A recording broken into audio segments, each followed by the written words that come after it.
Marvel just did something that should be impossible. They took the guy who played the greatest hero in cinema history, the guy you love, the guy you watched die, the guy you literally cried over in a movie theater, and they made him the villain. Not a simple cameo or a flashback, but the main villain, the big bad, the man who's gonna try to destroy every universe that exists. Robert Downey Jr., the man who's famous on Instagram gifs that say he genuinely likes to take dip, is Dr. Doom. And I know what you're thinking. You think this is a panic move. You think Marvel lost Kang, freaked out, called their most famous actor, and begged him to come back in any role. You're wrong. Dr. Doom has been hiding inside the MCU since 2008. His fingerprints are on films you've watched 10 times. And I'm gonna prove it to you right now, movie by movie, because once you see it, I promise you, you will never watch these films the same way again. Iron Man, 2008. Tony Stark walks up to a podium and says 3 words. Jarvis, more alcohol. Just kidding, he actually says 4 words. I am Iron Man.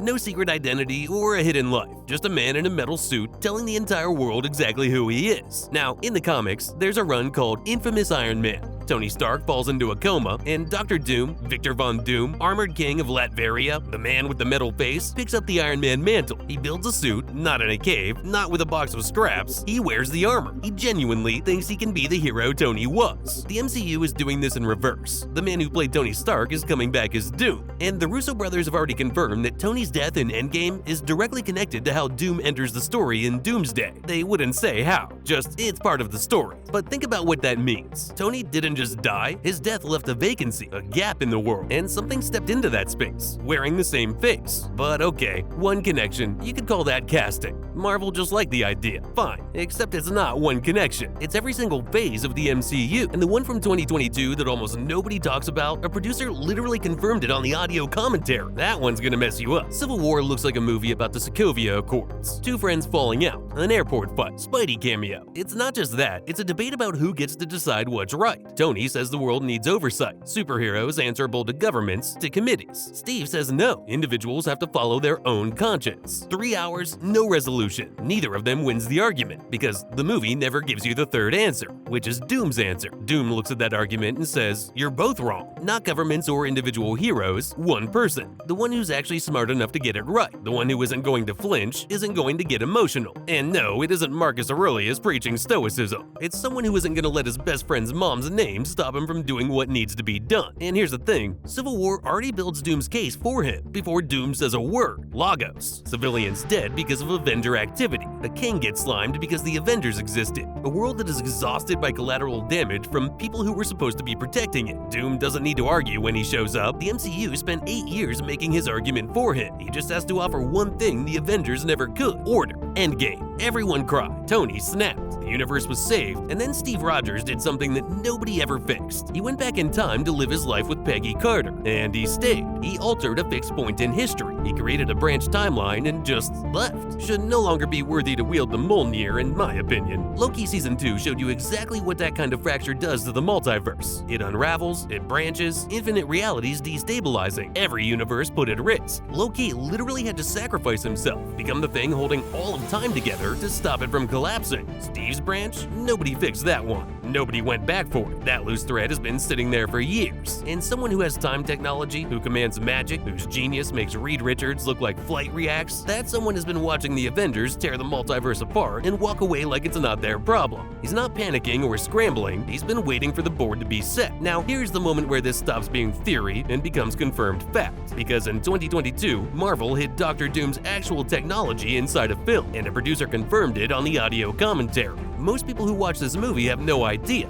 I'm going to show you exactly where it is. Doctor Strange 2. John Krasinski plays Reed Richards, the smartest man in the MCU, the leader of the Fantastic Four on Earth 838. When Reed enters the Illuminati chamber, he arrives on a glowing blue square platform. Most people clocked it as a Tesseract callback, some energy device. Whatever, moving on. It's not. Producer Richie Palmer confirmed it in the film's audio commentary. That platform is Dr. Doom's time platform, the same technology from Fantastic Four number 5 in 1962. The device Doom used to trap the Fantastic Four in the past, his personal time machine. Think about what that means. On Earth 838, the most advanced, most organized alternate reality the MCU has shown us, the smartest man alive is getting around using Doom's technology. Doom exists on that Earth. His tech is so good that Reed Richards borrows it, and Doom had a presence across the multiverse long before the Avengers even knew the multiverse was open. He wasn't discovered when it broke, he was always there. In 2021, Eternals ended with a dead celestial half submerged in the Indian Ocean. Tiamat, frozen frozen in stone, a hand the size of a skyscraper jutting out of the water. For years, the MCU just left it there. Nobody addressed it. Fans went insane. Then Captain America Brave New World finally went back, and what they found inside Tiamat's body changed everything. Adamantium. Ladies and gentlemen, I present to you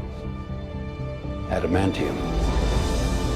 The strongest metal ever discovered on Earth, stronger than vibranium. Nations immediately started fighting over it. The US, India, Japan, France, all scrambling to claim a dead god's skeleton. And here's the connection nobody's making. Doom's armor's already the most advanced thing on the planet. His metal suit has survived Thor, has survived the Hulk, has survived things that would disintegrate a tank. Now there's a new metal sitting in the middle of the Indian Ocean in open water with no owner, and a multiversal conqueror who's always 3 moves ahead is on his way. Doom knew about that metal before Sam Wilson ever put on the wings. Okay, so we've got confirmed tech, confirmed connections, confirmed multiverse fingerprints, but what about before any of this? What about back when Dr. Doom was still a Fox character Marvel didn't even own yet? Because even then, even when Marvel legally could not use Doom, writers were sneaking him in, and one of them got caught. Black Widow screenwriter Eric Pearson did an interview where he laughed and admitted he's always trying to throw Latveria, Doom's country, into his Marvel scripts. He tried to sneak a Latveria reference into Black Widow. Marvel cut it. He said, and I'm paraphrasing here, "It's like wanting to be the first one to say it. He's been trying for years." That is a writer who knows ball. Years before the announcement, years before Fantastic Four, years before any of this, a guy inside Marvel was already treating Doom as an inevitability, not an if, a when. Black Widow is set during the gap between Civil War and Infinity War. Dreykov's Red Room operates out of Eastern Europe. His network runs through countries nobody's watching. And Doom's kingdom, Latveria, sits right there in the same geography, hidden, sovereign, answerable to nobody. The Avengers had no idea the Red Room was there. They had no idea Doom was there either. Coincidence? I think not.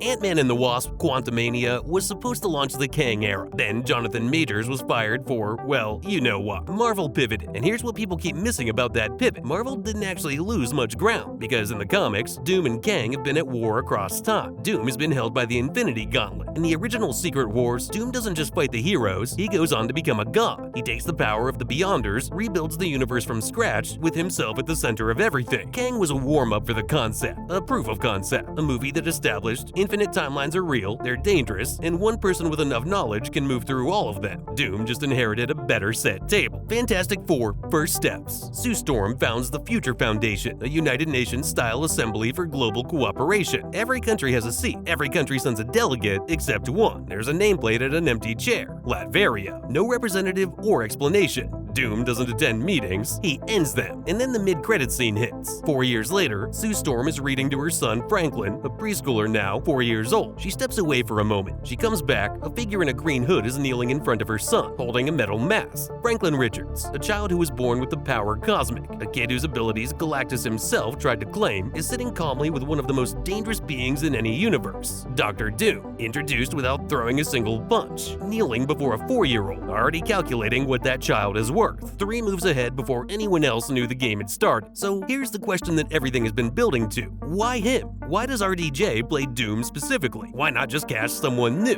There's a theory, and I think it's one Marvel is actually going with, and if it's true, it recontextualizes every single Tony Stark moment from 2008 to 2019. Robert Downey Jr.'s Doom is a Tony Stark variant, a version of Tony from a universe where he's not famous on Instagram gifs for the wrong reason, where the arc reactor didn't save him, where the palladium poisoning won, where the man who was one moment of engineering brilliance away from becoming Iron Man instead spiraled. The genius, the arrogance, the absolute need to be the one who fixes everything, and curdled into something else. A man who wears armor to cover what the world did to him. A man who rules through fear because he stopped trusting people to make the right call on their own. That's not just Doom, that's Tony Stark without the part of him that actually loved people. The Russo brothers have already said that the best villains are the ones who see themselves as the hero. Doom is not going to walk into Doomsday thinking he's the bad guy. He's going to walk in thinking he's the only person with the clarity, the intelligence, and the will to do what the Avengers never could, fix the damage they caused. And the Avengers are going to have to look at Tony Stark's face and tell him no. Rogers would love to do this, to be honest. Tony Stark said, "I am Iron Man," and the MCU began. In the endgame, his character ended with the same words. Years later, that same face is going to look at a broken multiverse, a multiverse the Avengers cracked, frayed, and walked away from, and say he's the only one who can fix finish what they started. He won't be wrong about the damage, just about whether anyone gave him the right to repair it. Every film between Iron Man and Doomsday was building to both of them at the same time, the hero and the villain, the man who chose people and the man who chose control. And we watched one story end on a battlefield in 2019. Doomsday is where the other one comes due. If this is the kind of breakdown you low-Kirk genuinely want every week, hit subscribe. It's only going to get more unhinged the closer we get to December.